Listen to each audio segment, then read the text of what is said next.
सभी मित्रों का, सभी स्टूडेंट्स का हमारे YouTube चैनल वेलकम भारत में फिर से स्वागत है। बहुत बहुत स्वागत है। आज मैं आपको इम्पोर्टेंट टॉपिक, बहुत छोटा टॉपिक है, चुंबकीय क्षेत्र में गतिमान चालक में प्रेरित धारा की दिशा ज्ञात करने के लिए जो फ्लेमिंग का दाएं हाथ का नियम है वो बताऊंगा, वो समझाऊंगा आपको।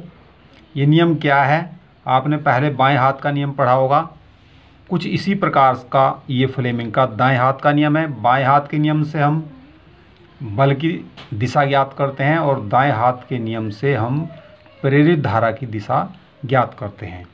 क्या नियम है ये यहाँ लिखा हुआ है, एक बार मैं आपको पढ़कर बता रहा हूँ और फिर आपको समझाऊंगा। यदि हम दाएं हाथ के अंगूठे, तर्जनी व मध्यमा को परस्पर लंबवत इस प्रकार रखें कि तर्जनी चुंबकीय क्षेत्र की दिशा में हो तथा अंगूठा चालक के चलने की दिशा को प्रदर्शित करे, तो बीच वाली उंगली यानी मध्यमा चालक में प्रेरित धारा की दिशा को प्रदर्शित करती है। ये स्थिति है। ये दायां हाथ है हमारा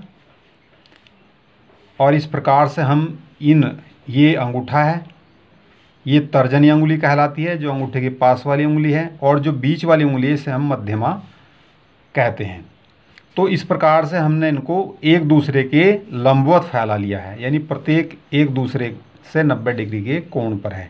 जिस प्रकार से कमरे की लंबाई, चौड़ाई और ऊंचाई परस्पर लंबवत होती हैं, इसी प्रकार से ये हैं। तो इस प्रकार से हमें ये रखना है कि जो तर्जनी है ये चुंबकीय क्षेत्र की दिशा में हो, ये तर्जनी उंगली, ये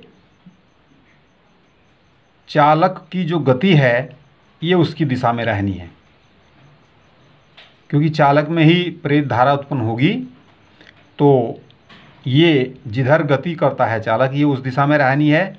तो इस दशा में ये जो अंगूठे की दिशा है वो चालक में उत्पन्न प्रेरित धारा की दिशा को व्यक्त करती है।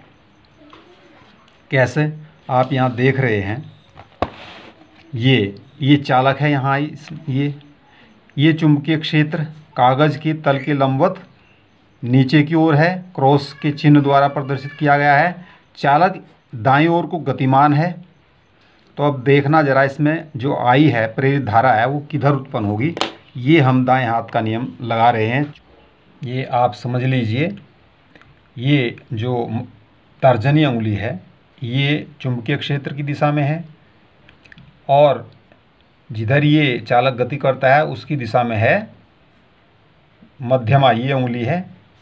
तो ये जो अंगूठा है ये नीचे की ओर है, तो इसमें जो प्रेरित धारा की दिशा है वो नीचे की ओर होगी। इस प्रकार से होगी। आई प्रेरित धारा की जो दिशा है वो इस प्रकार से होगी। और अगर चालक इधर गति करता है, इस दिशा में करता है, तो फिर इस प्रकार से कर सकते हैं, ऐसे। अगर चालक बाईं ओर को गति करता है तो ये जो मध्यमा है वो इस दिशा में हो जाएगी और चुंबकीय क्षेत्र की दिशा में ये तर्जनी है और अंगूठा ये ऊपर की ओर है। तो फिर इसके विपरीत दिशा में इसमें प्रेरित धारा उत्पन्न होगी। तो आपको हमारा वीडियो अच्छा लगा तो उसे लाइक करें, अपने दोस्तों में शेयर करें और हमारे चैनल को सब्सक्राइब जिन्होंने नहीं किया है वो सब्सक्राइब कर ले, दोस्तों से भी सब्सक्राइब कराएं। धन्यवाद।